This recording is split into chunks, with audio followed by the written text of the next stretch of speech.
כי שלום עושים עם החזקים, לא עם החלשים.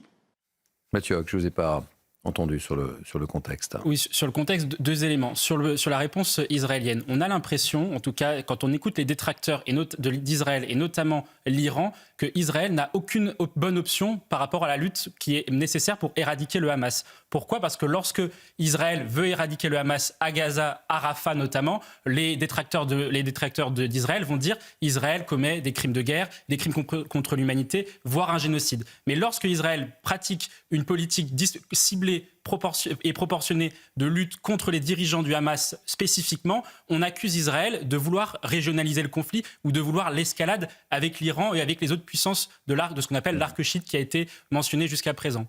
Sur le plan de l'Iran, moi je pense que c'est plutôt l'Iran qui est aujourd'hui en proie à l'hostilité à l'encontre d'Israël. L'Iran joue deux éléments qui me paraissent essentiels. Le premier point, c'est que l'Iran joue ce qu'on appelle le choc des civilisations. De la même façon que les puissances islamistes, qu'elles soient non étatiques, donc c'est-à-dire Al-Qaïda, Daesh fut un temps, ou Akhmin au Maghreb islamique, les puissances islamistes, l'Iran en est une, veulent abattre la civilisation occidentale, et Israël incarne la civilisation occidentale au Moyen-Orient. Donc ils se sont en quelque sorte réappropriés ce vieux concept néo-conservateur américain de Samuel Huntington du choc des civilisations. Le monde arabo-musulman contre la civilisation occidentale. Ça, c'est ce que joue l'Iran dans un premier temps. Et dans un second temps, l'Iran joue ce qu'on appelle le leadership dans le monde arabo-musulman et notamment au Moyen-Orient. Parce que dans le Moyen-Orient, il y a trois puissances qui jouent, on va dire, la carte de la puissance régionale. Il y a l'Iran d'une part, il y a la Turquie d'autre part avec le Recep Tayyip Erdogan qui se veut être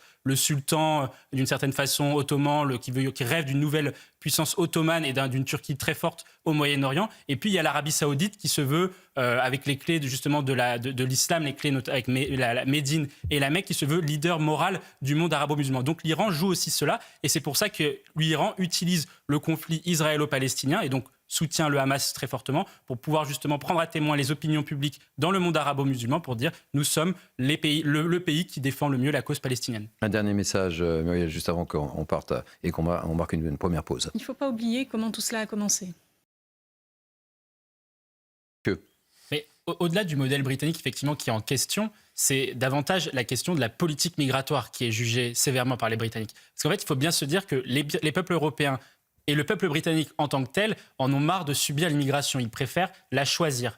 Pourquoi ? Parce qu'ils ont la pression, et effectivement, ils assistent à une multiplication dans leur société de faits divers qui deviennent des faits de société, où vous avez des personnes qui sont issues de l'immigration, qui sont étrangères, qui sont parfois même en irrégularité, qui sont même parfois sous le coup d'une exécution, d'une non-exécution d'OQTF, d'une obligation de quitter le territoire national, donc au Royaume-Uni, et qui commettent des délits, des crimes, des violences. Ou pas. Et donc... Et c'est ça, et c'est la question qui est posée. Et les Britanniques, justement, avaient voulu reprendre le contrôle de la politique migratoire, et c'est ce qui avait motivé le Brexit. Le Brexit, 50%, quand on regarde les enquêtes qualitatives, 50% des Britanniques qui ont voté pour le Brexit ont voté pour réguler les flux migratoires. Donc cette colère-là, elle est légitime. Pourquoi ? Parce qu'en 2015, il y avait 500 000 entrées légales au Royaume-Uni. Aujourd'hui, il y en a 1 million. Donc on est quasiment 10 ans après, il y a beaucoup plus d'étrangers qui rentrent aujourd'hui au Royaume-Uni qu'ils ne rentraient auparavant. Et donc effectivement, la colère du peuple britannique, elle est légitime. Ensuite, après, effectivement, si cette colère-là est légitime, les personnes d'ultra-droite qui se comportent finalement comme l'ultra-gauche en France avec des méthodes sur le modèle des Black Blocs, des émeutes, casser un peu tout, vandaliser. On a vu des magasins. Oui, on a connu nous aussi des émeutes. Le contexte n'est pas le même, c'est pas la même chose. Hein. Oui, mais... et que nous on voit aussi comment des gens qui se disent partisans de l'ordre aujourd'hui dans leur pays peuvent s'adonner à ce type de pratique. C'est la question que je voulais poser. La question que je voulais poser à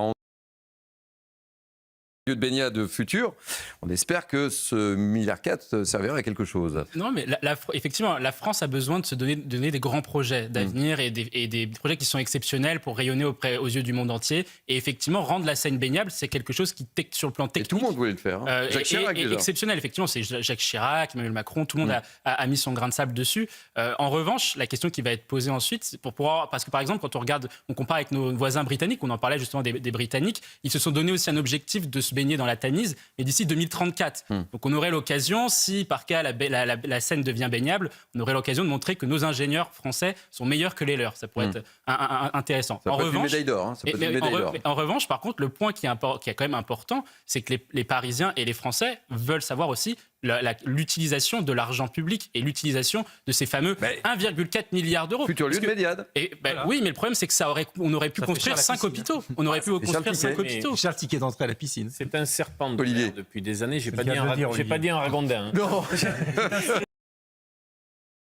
Oui, la cérémonie d'ouverture, nous on avait travaillé aussi un peu dessus. Elle était vraiment réussie sur le plan artistique. Elle a été magnifique, elle a été grandiose. C'est une preuve de ce que nous on avait appelé le génie français, et c'est de l'esprit français. Et cette cérémonie d'ouverture, on ne peut que la saluer sur ça. Après, effectivement, il y a eu sur cette cérémonie d'ouverture la volonté de faire passer des messages politiques, effectivement, que vous avez qualifié de wokistes. C'est une réalité. La question qui après se pose quand on fait ce type de cérémonie d'ouverture, parce que quand même, il faut rappeler qu'on a fait une cérémonie d'ouverture qui n'est pas dans un stade, mais qui était sur pour valoriser la ville de Paris. C'était une cérémonie d'ouverture qui était faite pour les gens qui regardaient à la télé, pas pour ceux qui étaient sur les quais, puisque ceux qui ont été sur les quais n'ont absolument rien vu. Ils n'ont pas tout vu. Et donc, lorsque vous faites en fonction de leur placement, ils n'ont pas tout vu. Et donc, exactement. Et donc, lorsque vous faites une cérémonie d'ouverture pour les gens qui vont regarder à la télé, vous le faites pour les Français et vous le faites pour les gens qui sont à l'étranger et qui vont se regarder la ville de Paris avec les yeux béats.